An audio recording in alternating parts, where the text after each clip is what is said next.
Alors moi aujourd'hui je vais vous parler du coup de mon projet de diplôme comme mes camarades avant moi. Euh, et moi cette histoire elle a commencé avec un mot, avec un sujet, la mauvaise herbe.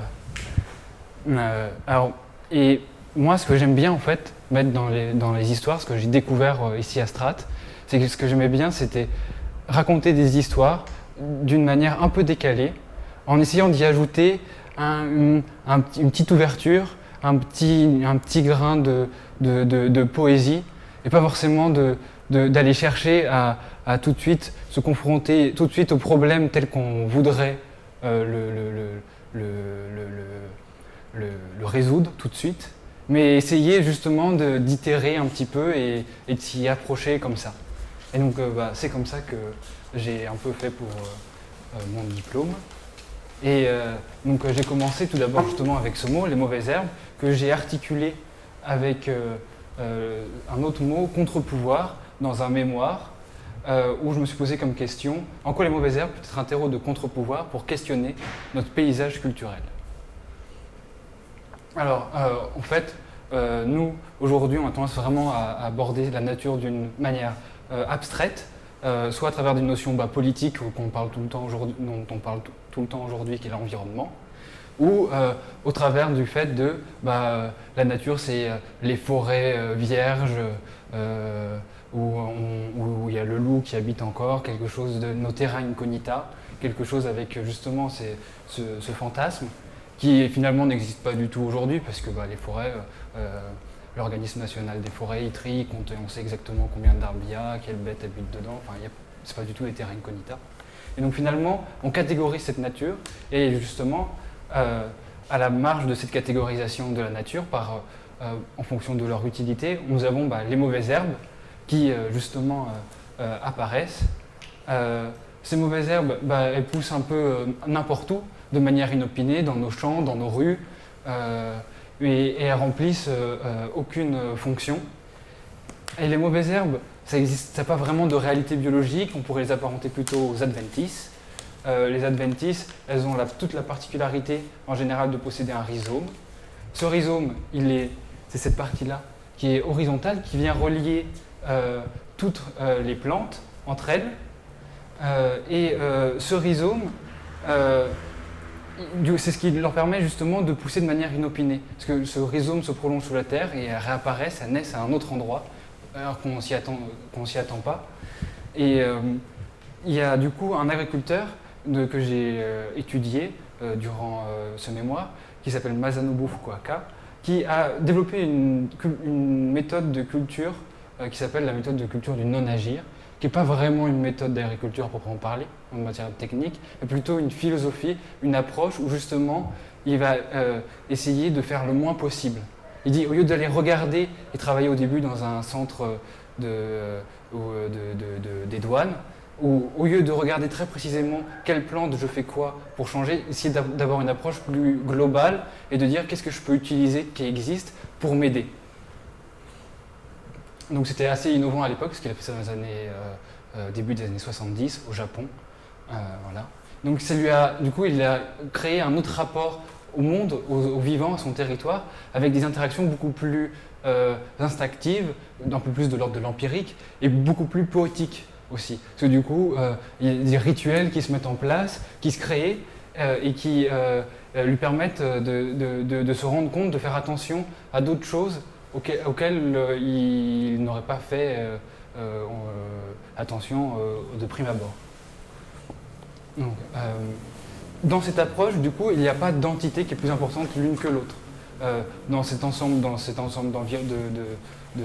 cet écosystème, du coup, ce rhizome vient tout relier les uns entre eux de manière horizontale et sans créer de hiérarchie justement entre ces entités, parce que l'une ne prévaut pas sur l'autre. Ces mauvaises herbes, elles sont du coup en fait aussi très sociétales, elles font référence dans notre société justement à ce qui pousse de manière inopinée, aux déviants, au marginal. Elles aussi, finalement, elles ont aussi une organisation rhizomatique. Ces rhizomes nous permettent de créer justement d'autres imaginaires de rupture qui sont différents de ceux qu'on a l'habitude de voir, comme notre agriculteur tout à l'heure. Aujourd'hui, ces imaginaires de rupture sont peut-être justement les ZAD, les zones à défendre, comme Notre-Dame-de-Landes qu'on a beaucoup entendu parler.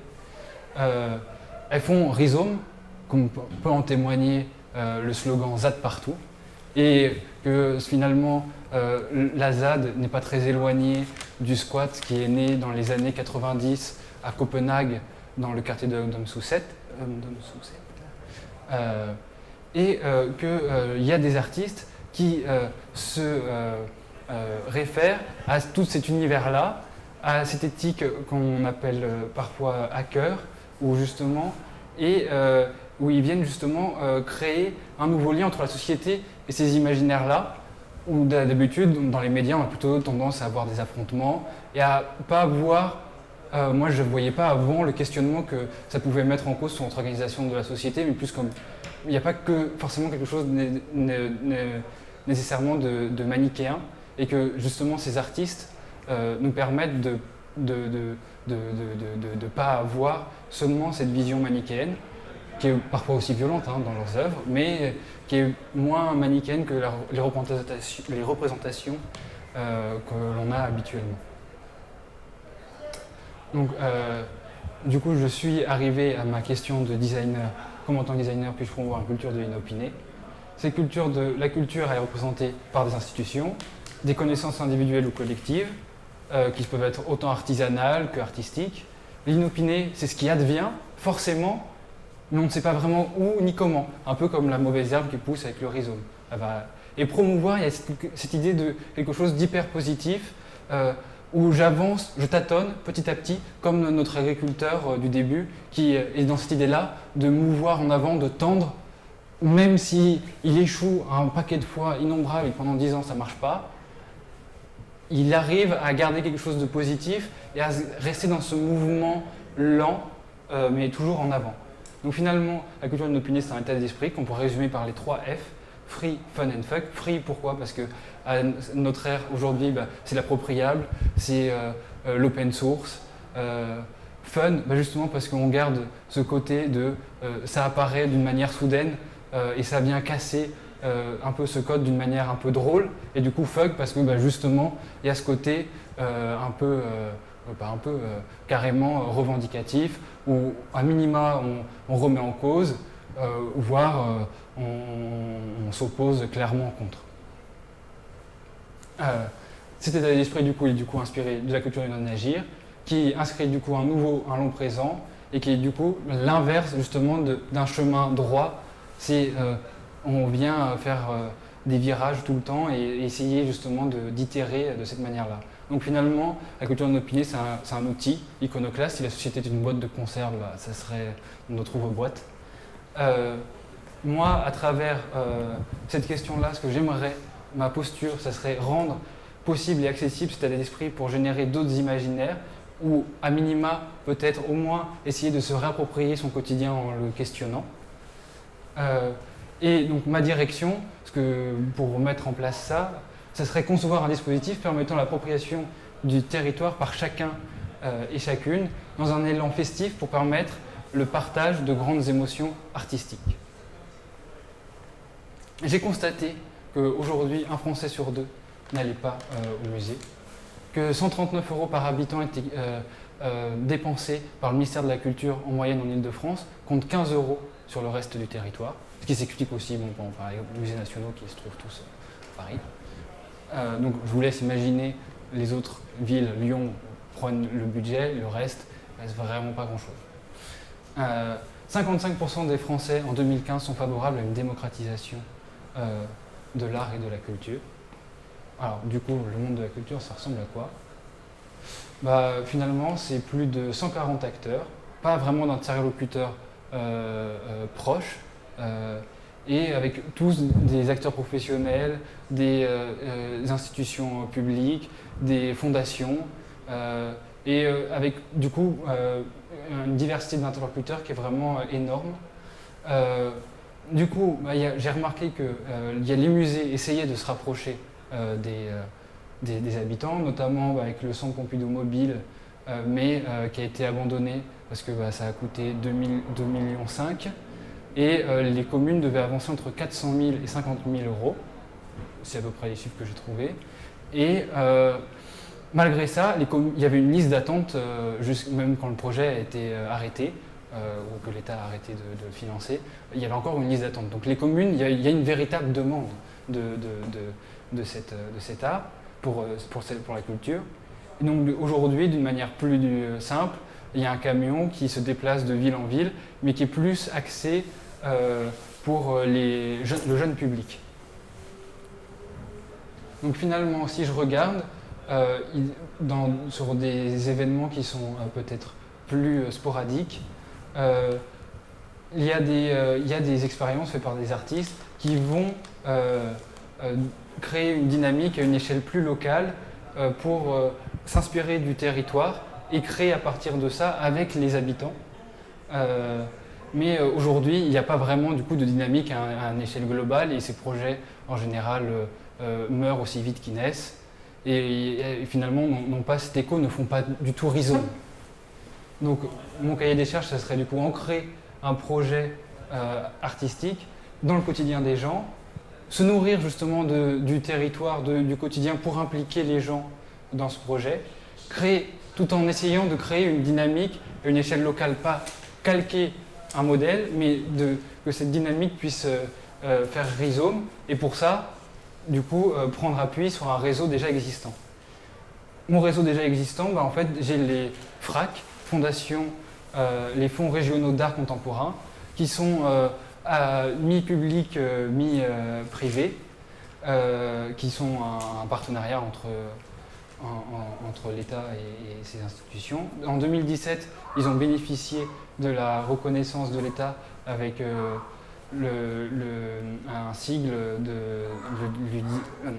sigle lui donnant le statut d'intérêt de statut d'intérêt général. Et donc, du coup, qui lui donne d'autant plus de force, parce que c'était créé dans les années 80 par le ministre de la Culture, qui est à l'époque M. Jacques Lang. Et dans ce temps-là, finalement, il y a assez peu de choses qui s'y font. Mais aujourd'hui, justement, avec ce statut-là, ça lui donne d'autant plus de poids, notamment pour avoir d'autres partenariats et d'autres financements, que ce soit au niveau européen ou au niveau national. Mon territoire, pour ancrer ce projet, une petite commune de 128 habitants, se trouvant en Haute-Loire, en Auvergne, traversée par une grande route, une nationale, assez fréquentée, et qui rend quand même ce village plutôt accessible, comparé à ses voisins.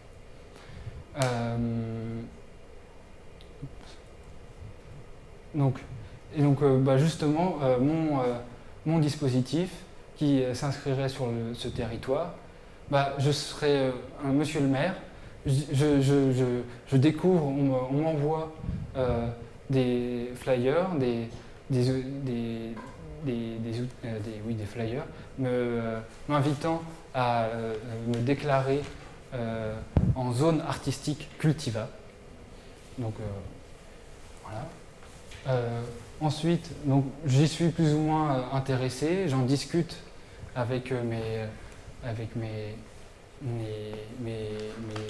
élus et je souhaite juste postuler, entrer juste mes informations, ma commune, mon nom, scanner ma carte d'élu pour dire je suis intéressé et postuler justement auprès de la FRAC pour dire je voudrais postuler en tant que zone artistique cultivable. Lorsque la candidature est acceptée, la commune reçoit du matériel de communication et avec des petites fiches qui expliquent le rôle de chacun des acteurs, parce que du coup ce dispositif s'appuie avec les artistes en résidence dans les FRAC pour justement venir les déployer une partie de leur temps sur le territoire. Voilà. Et donc le matériel de communication va présenter d'abord justement les artistes résidents à la FRAC. Et pour ça, je déploie ces outils de communication dans des lieux de proximité. Donc les petits commerces, ce village a la chance de disposer d'une boucherie du fait de sa disposition. Et c'est pour ça aussi notamment qu'il a été retenu par la FRAC, c'est que bien qu'il soit d'une taille très modeste, 128 habitants, il reste légèrement desservi et donc du coup a une visibilité et des acteurs qui permettent de créer une dynamique sur ce territoire, de se servir de cette petite chose qui est finalement pas grand chose mais qui est juste suffisant pour se mettre le pied à l'étrier. Les artistes pendant ce temps-là, pendant ce temps qui du coup entre fin janvier et début avril vont enquêter sur ce territoire, venir à la rencontre des habitants. Les habitants auront vu préalablement ces affiches chez mon boulanger, ils disent « Ah c'est lui, ah oui, il vient, il va venir, etc. » Tu vas peut-être le croiser, peut-être il va te poser des questions. Et donc voilà, l'artiste va rentrer en contact avec les gens, aller sonner aux portes pour voir, poser des questions, se renseigner, s'imprégner du terrain. C'est donc les artistes en résidence à la FRAC, lors d'une réunion publique, vont présenter un peu les thématiques, les choses qu'ils leur ont aperçues lors de cette approche, donc qui se déroule entre fin janvier et début avril. Ensuite, les artistes, à la suite de cette réunion, après, avec cet échange, vont penser à des dispositifs artistiques dans lesquels ils peuvent impliquer les habitants et présenter ces dispositifs artistiques lors d'une concertation.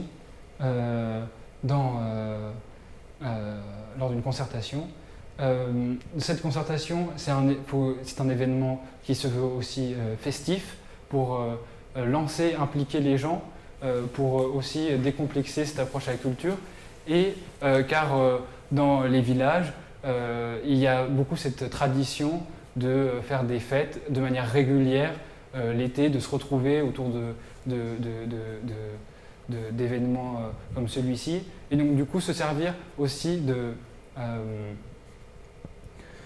d'édifices déjà existants qui ont cette symbolique, comme le lavoir, où justement les gens ont l'habitude de se retrouver, les enfants vont jouer en vélo autour, et c'est un lieu qui est aujourd'hui un peu déserté, mais sur lequel on peut réinvestir de manière assez simple et dont on peut disposer l'espace, qu'aujourd'hui il n'a plus d'utilité, et tous les villages ont un lavoir au même titre qu'ils ont une église. Donc les artistes, une fois que lors de cette concertation, on peut s'inscrire aux ateliers pour participer à ces expériences artistiques et créer lors d'ateliers avec les artistes justement des projets artistiques. Par exemple, Fix Saint-Genès, qui est une petite commune agricole, on pourrait imaginer que justement comment évoluer les gestes agricoles au cours de temps, et justement avoir cette analyse d'une manière plus artistique de comment le rapport des agriculteurs à la terre a évolué, ce que ça peut impliquer, ce qui sont des thèmes qui intéressent les gens, où il y a déjà des choses qui existent, où par exemple des associations refont les gestes agricoles d'antan pour montrer aux gens et créer, je me suis perdu, excusez-moi. Justement, alors ces ateliers d'artistes prennent part justement sur des choses qui sont déjà existantes sur cette culture, donc de manière un peu caricaturale, s'appuie sur la culture agricole de ce territoire, et qui est déjà existant, où on a déjà cette connaissance chez les habitants dans laquelle on vient s'alimenter pour créer d'une manière plus contemporaine. Et l'artiste va pouvoir aussi amener cet extérieur, cette autre chose, pour questionner cette culture qui est existante et qui est parfois un peu endormie, ensommeillée, et venir la revitaliser. Et donc ensuite, durant un festival qui dure le temps de 2 week-ends, donc on se trouve maintenant du coup début juillet, les événements artistiques sont du coup accessibles et visibles, et ils sont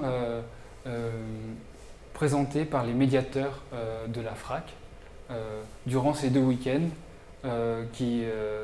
où les FRAC sont déjà ouvertes de 15h à 18h, et juste venir les déployer sur le temps de 2 week-ends d'une manière occasionnelle sur le territoire pour s'ancrer justement d'autant plus sur le territoire qui est d'ores et déjà une mission de la FRAC.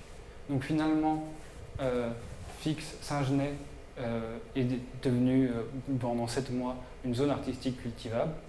Ça a généré 1000 visiteurs sur le long de ces 7 mois. Certains qui sont seulement passés parce qu'ils venaient justement acheter leur pain et que finalement ils se sont dit tiens, on va aller voir, c'est à côté, on va voir, on va acheter un œil. Et ça vient finalement revitaliser un territoire. Et du coup, il n'y a pas, ce modèle n'est pas, peut venir s'appliquer sur d'autres lieux, d'autres villages, d'autres communes.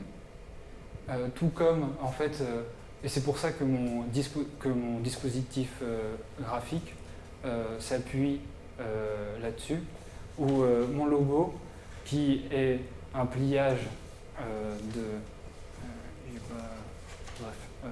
est un pliage finalement calé sur un format papier A, vient simplement se dérouler et peut être fait à partir de n'importe quelle feuille A4, et donc du coup est appropriable par tout le monde et facilement reproductible avec une économie de moyens, et en gardant justement cet aspect engageant, impliqué, qui fait pour moi sa force.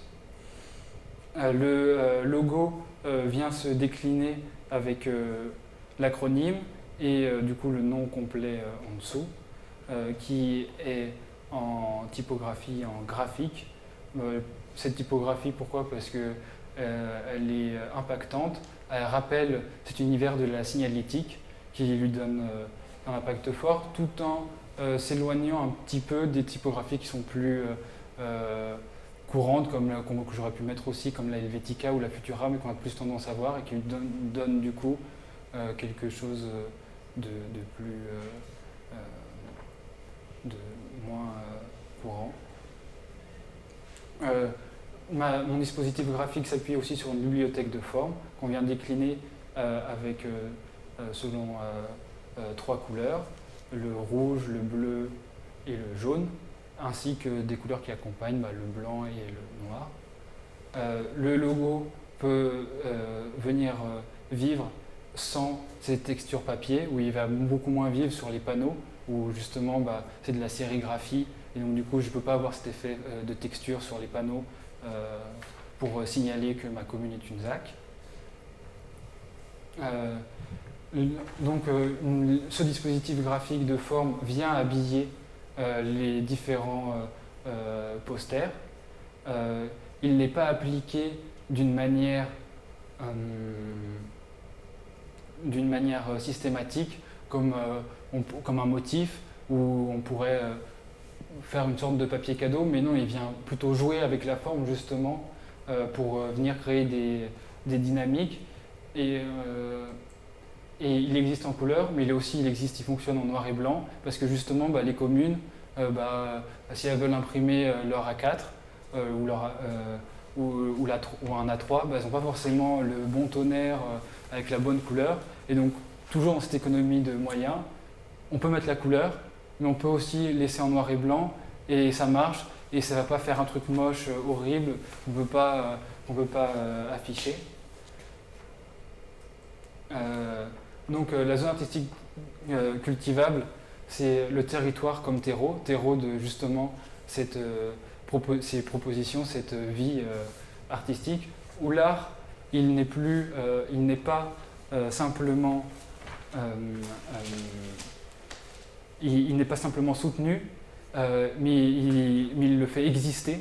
On ne vient pas soutenir une production artistique, mais on vient la faire exister en l'ancrant justement dans ce territoire qui nous sert de terreau, où finalement il n'y a plus vraiment de différence il n'y a pas forcément de lieu d'être entre des différences entre des arts plastiques ou des arts appliqués, mais plutôt pour un art qui est impliqué justement dans ce territoire, qui permet justement de vitaliser ces territoires, parce que ces communes, je ne l'ai pas dit, mais il n'y a pas beaucoup de vie, 128 habitants, il ne se passe pas grand-chose.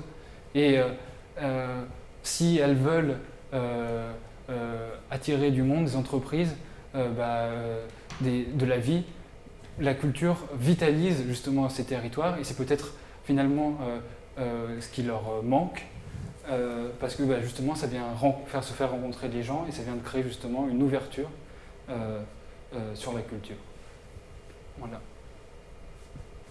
Je vais vous montrer du coup ma... je sais pas si... vidéo.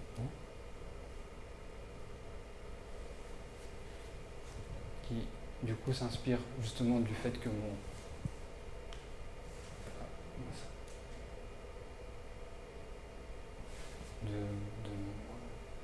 du pliage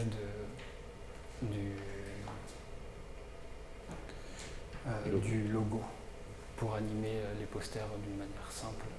Voilà. Je sais pas si...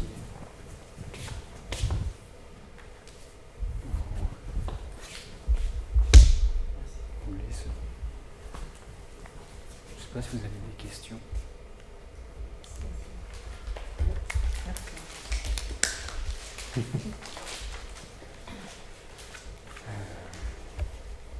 J'ai une question, en fait, c'est comment tu finances tout ce programme, parce que les communes, elles ont très peu de moyens, donc comment tu as prévu un système Ce système, les artistes résidents, ils existent déjà. Les médiateurs et les médiatrices existent déjà à la FRAC. Ils ont déjà des actions, mais toujours liées avec, par exemple, au lycée professionnel, où ils vont venir à interagir avec ces entités-là. Sauf que finalement, ils créent peu de liens avec les jeunes, parce que quand on est au lycée professionnel, on est en alternance aussi. Et parce que à ce moment-là, on n'est pas forcément ouvert, apte on est dans une salle de classe, on nous dit on va vous apprendre l'art, la culture. Il n'y a pas cet élan festif qui vient créer, fédérer. Et moi, justement, tout ça, ça existe déjà. Et je viens juste détourner une petite partie du budget sur ça et dire peut-être qu'il est plus intéressant de venir juste là. Et il n'y a pas besoin de mettre beaucoup de moyens pour que ça marche. Juste des impressions en noir et blanc, un logo juste en le pliant 2-3 avec une feuille A4, je le fais, et une feuille A5, une feuille A3, peu importe, c'est la même proportion, je peux venir l'appliquer, et il est extrêmement facile de se l'approprier, du coup le déployer partout avec finalement peu de moyens. Et du coup, à quel point il y a une participation des habitants sur place et des artistes, le lien entre les deux il se fait par exemple par exemple pour les actions culturelles que j'avais imaginées pour Fix, par exemple, il y a un chorégraphe qui est résident à la FRAC. Justement, il vient se référencer un peu quels sont les gestes agricoles, essayer justement de les travailler, d'aller voir une personne qui, par exemple, est un peu âgée, qui avait l'habitude de faucher son jardin à la fois et voir quels gestes ça implique, quelles symboliques sont véhiculées aussi à travers ces gestes, comment on a rempli ces gestes, parce que ces gestes, on les a fait pendant des centaines d'années, voire des milliers d'années, et on les a remplis de symbolique, et comment je me les réapproprie, et comment je viens aussi déplacer cette symbolique avec les habitants dans des gestes, dans des nouveaux gestes justement, où peut-être que comme ça, a priori, on se dit dans le tracteur, ils n'y sont pas, et peut-être qu'ils y sont à certains moments, à certains endroits, par exemple, je sais pas, ça crée de nouveaux points de vue. On se trouve tout de suite beaucoup plus haut dans une cabine de tracteur. Et quel rapport je crée avec l'agriculteur? Je suis plus à sa même vue, enfin, etc. C'est questionner tout ça et c'est juste finalement un prétexte pour venir leur parler, discuter et s'ouvrir au territoire sur lequel on intervient. Donc c'est plus de la communication du partage qu'après eux du participatif vraiment. C'est que les acteurs culturels qui vont. C'est-à-dire ensuite dans ces actions culturelles, par exemple dans ces chorégraphies, les personnes engagées, les habitants peuvent faire une représentation de cette chorégraphie avec l'artiste. Mais je ne peux pas rendre un caractère obligatoire cette participation de dire vous allez venir danser en tutu au milieu du champ parce que sinon personne. Ils vont tout de suite le caricaturer, personne ne va vouloir y aller et il n'y a pas besoin finalement que tout le monde y participe, il suffit qu'il y ait 5 personnes qui participent parce qu'avec ces 5 personnes, il y a tes amis, ta famille qui viennent voir et juste ça suffit pour créer une discussion, un point de départ. Et ça va ensuite, la FRAC par exemple justement d'Auvergne, elle va aller dans un autre village à côté et l'année d'après on dira ah mais oui il y avait ça, et j'irai voir. Parce que c'était marrant, c'était intéressant, c'était festif. Au lieu d'aller l'été, il n'y a que des concours de labour. C'est marrant. Pourtant, tout le monde y va au concours de labour. Et pourtant, on n'y fait rien. On voit des gens labourer un champ en tracteur. Donc, c'est-à-dire, on discute avec personne, enfin avec les gens avec qui on vient, mais on n'apprend pas grand-chose. C'est fermé. On est dans quelque chose de. Et pourtant, les gens ont besoin, envie de. Enfin, c'est humain. En ces temps de Covid, on s'en est rendu compte. On a besoin, on aime rencontrer, discuter avec des gens. Et c'est ça, c'est venir revitaliser. Il n'y a pas besoin de mettre un grand dispositif avec un grand festival, des scènes de concerts, de trucs qui coûtent beaucoup d'argent. Finalement, dont aujourd'hui, de toute façon, on n'a pas les subventions. Là, on n'a pas réellement de politique publique avec un gros budget pour la culture.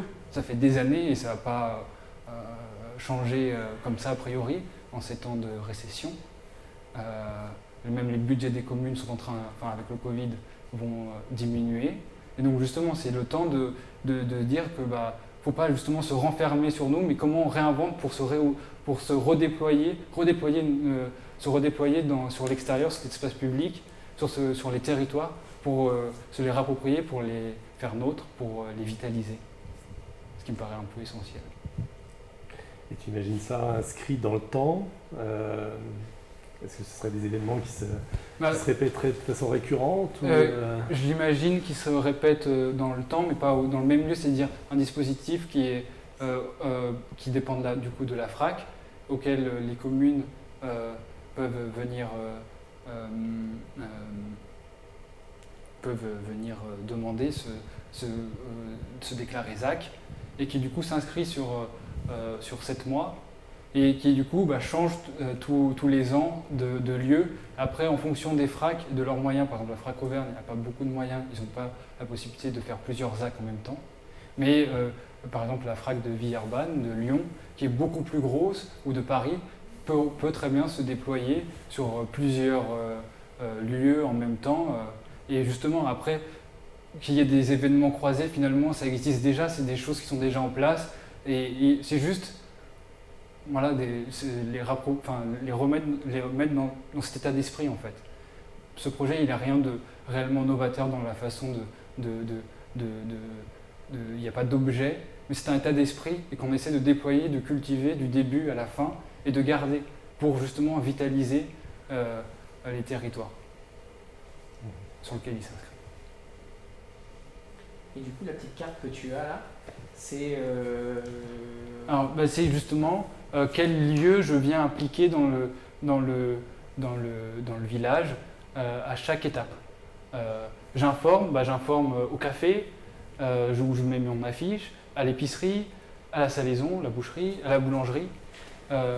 Ensuite, ma réunion publique, je la fais à la salle polyvalente, qui est l'ancienne école, où finalement il ne se passe pas grand-chose. C'est-à-dire il y a du bâti.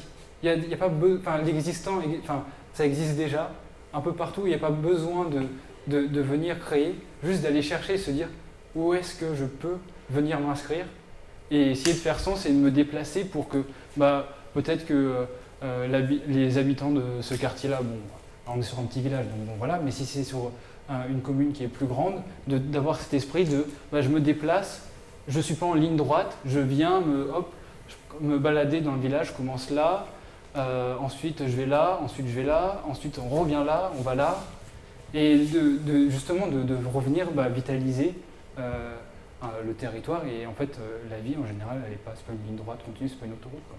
Donc c'est des petits chemins comme ça, puis peut-être que moi je ne me suis pas rendu compte, mais peut-être qu'en fait sous le bosquet d'arbres c'est nettement plus intéressant ici. Donc, et c'est parce que je suis passé de là à là que je me suis rendu compte que là c'était intéressant et qu'il y a ce projet, c'est en gardant cet état d'esprit qu'on va pouvoir se rendre compte aussi du potentiel un peu plus de son territoire et venir se l'approprier, quoi. Je ne voyais pas cette carte comme justement la méthode pour déployer ta ZAC.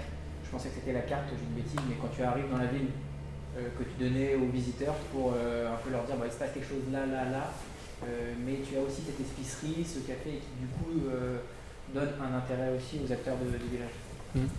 En fait, le dispositif que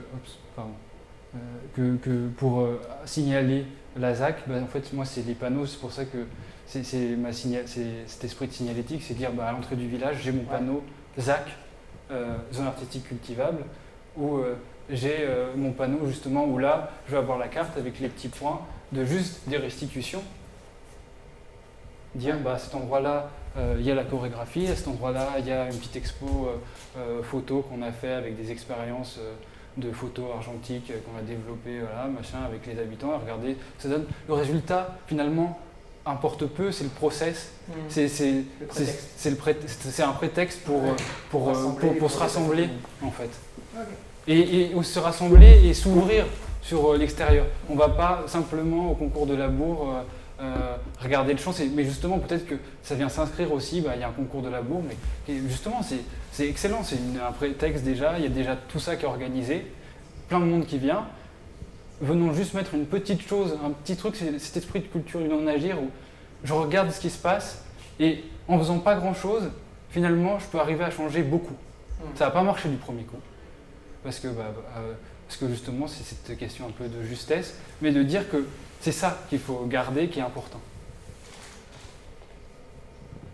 Quand tu es soutenu par le ministère de la Culture, Plateforme et FRAC, c'est dans le cadre du concept ou tu as déjà c'est dans le cadre du concept, et c'est parce que la FRAC en fait, est financée par le ministère de la Culture, et notamment, et le ministère de la Culture, avec ce sigle d'intérêt général, a montré qu'il allait la soutenir de manière pérenne, et qu'il est un acteur incontournable de la culture dans nos régions. Et la plateforme, en fait, c'est les 23 les 23 FRAC qui sont du coup déployés sur tout le territoire, sur les 23 anciennes régions. Et chaque FRAC, parfois à plusieurs petits lieux, se sont rassemblés sur une plateforme où justement ils mettent en commun leurs outils, leurs collections, se les prêtent, justement pour créer des connivences parfois entre des résidents, des artistes résidents dans différentes FRAC pour qu'ils fassent une opération commune et pour créer cette synergie. Donc du coup je m'en sers justement pour que ça fasse rhizome. C'est pour ça que il fallait que je trouve aussi des acteurs de la culture existants sur lesquels m'appuyer et que il me paraît évident que c'était... Les as contactés La FRAC, pas du tout. Et tu aurais envie de leur envoyer ton projet par exemple? J'en ai pas, j'en ai beaucoup, du coup en fait je connais le village de Fix-Saint-Genès. Je doutais. Et donc, du coup j'en ai parlé justement avec une élue, qui elle, même si ça se fait pas au niveau de la FRAC, parce que finalement on a vécu cette expérience d'essayer de faire des petites expositions sur le truc agricole, sur les photos qu'on a retrouvées chez la voisine et de les exposer, de dire que voilà, ce lavoir il a été construit par la SNCF parce que y a le train qui est passé, on ne voit pas, mais il y a un énorme tunnel et pour dédommager, ils ont déplacé la source, mais ils ont construit un beau lavoir avec une architecture atypique parce que finalement il y a plein de petites histoires comme ça et liées aux unes aux autres. Finalement, on arrive à raconter complètement autre chose et on se dit, en fait, voilà, c'était juste là. Et même moi, alors que je connais ce territoire, par exemple, c'est pour cette histoire de lavoir, je ne savais pas du tout. Et je pense que pas grand monde le savait. Et finalement, ça fait ça le caractérise, ça lui donne une identité qui est plus propre, auquel justement on peut dire, j'appartiens à ce lieu-là. Et je peux venir l'enrichir parce qu'en fait son histoire fait écho aussi un peu à mon histoire peut-être, ou j'ai envie d'y faire écho et donc du coup je veux l'investir d'une certaine manière. C'est une manière aussi de se réapproprier son quotidien, son espace, un espace public, et de le faire d'une manière collective. Voilà. Tu recroises différentes choses. Tu recroises du coup l'accès à la culture dans les petits villages, mais aussi l'histoire de ces petits villages au sein même de ces... C'est-à-dire que si, en fait, je trouve ça très beau, la culture muséale, ce que fait le Centre Pompidou, avec ses musées qui se déplacent, les dispositifs sont incroyables, ça marche, mais finalement, ils font ça toujours dans quelque chose avec les écoles, parce que c'est toujours quelque chose un peu d'éducatif, de pompeux, qui est très bien, qu'il faut garder, mais qui finalement s'adresse peu aux gens, et les gens ils disent « Ah c'est cool, ils sont allés une fois, ils ne remettront plus jamais les pieds dans un musée, et ils se diront « Ouais, la culture c'est la culture. » Alors que finalement, là en leur disant « Mais regarde, en fait ça, là, ce que tu fais depuis le début, que c'est ton grand-père du machin, c'en est aussi. » Et en fait, les créations contemporaines de la danse que tu trouves super bizarres, que tu te dis c'est des gros blaireaux, mais en fait non. En fait, ils questionnent aussi ça.